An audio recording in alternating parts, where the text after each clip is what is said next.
నారా చంద్రబాబు నాయుడు చాలా బాగుంది. ఉన్న పరిస్థితుల్లో చంద్రబాబు నాయుడు గారు వస్తేనే బాగుంటారు. చాలా గొప్పగా చేసినట్టే. ఇంతకుముందు అన్నీ ఉండగాని ఏమీ చేయలేని నాయకులు ఇంత లోటు బడ్జెట్లో ఈ రకంగా నెట్టుకొస్తున్నాడంటే ఆయన తెలివితేటలో ఆయన అనుభవం అది.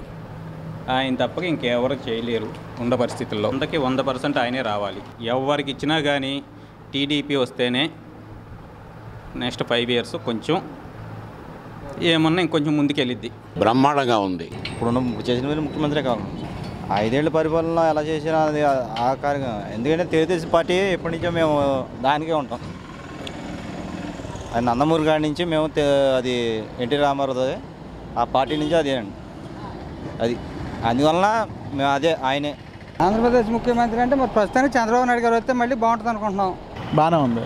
ఆయనే వస్తే ఆల్రెడీ అమరావతి గురించి బాగా డెవలప్ చేశారు కాబట్టి మిగతా 5 years కూడా ఉంటే బాగుంటుంది. ప్రస్తుతం ఉన్న అడ్మినిస్ట్రేషన్ ప్రకారం చంద్రబాబు వస్తే బాగుంటుంది అంటున్నారు. 5 ఏళ్ళ పరిపాలన మాకైతే ఫుల్ సాటిస్ఫాక్షన్. లాస్ట్లో ఉన్న రాష్ట్రాన్ని మనం లోటు బడ్జెట్లో వచ్చాము.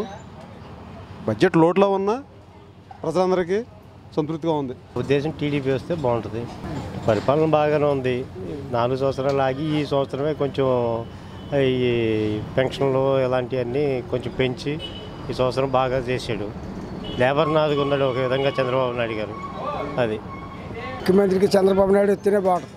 ఈ 5 ఏళ్ళ పరిపాలన బాగానే ఉంది. చంద్రబాబు నాయుడు ఎక్సలెంట్గా యువతరానికి కావాల్సింది చంద్రబాబు నాయుడు పరిపాలన ఎక్సలెంట్ ఉంటుంది అయింది. ఓకే, తెలుగుదేశం వస్తే బాగుంటుందని అనుకుంటున్నాం. బాగా చేస్తున్నాడు. పోలవరం అవి కూడా చూసి వచ్చాం. బాగుంది. విజయవాడ డెవలప్మెంట్ కూడా బాగానే ఉంది. అందుకు నలుమూలలో బాగుంది డెవలప్మెంట్. ఓపుకున్న మట్టి చేస్తున్నారు.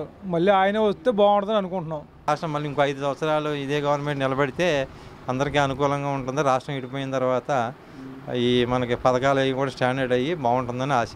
చంద్రబాబు నాయుడు గారే అయినా సరే, పరిపాలన నిమిత్తమైనా సరే, ఏ నిమిత్తమైనా సరే చంద్రబాబు నాయుడు గారే బెస్ట్. సీఎం చంద్రబాబు నాయుడే మళ్ళీ సీఎం అవ్వాలి.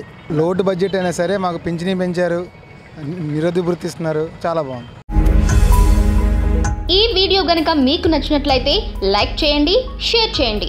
మరిన్ని వీడియోస్ కోసం మా ఛానల్ను సబ్స్క్రైబ్ చేయండి.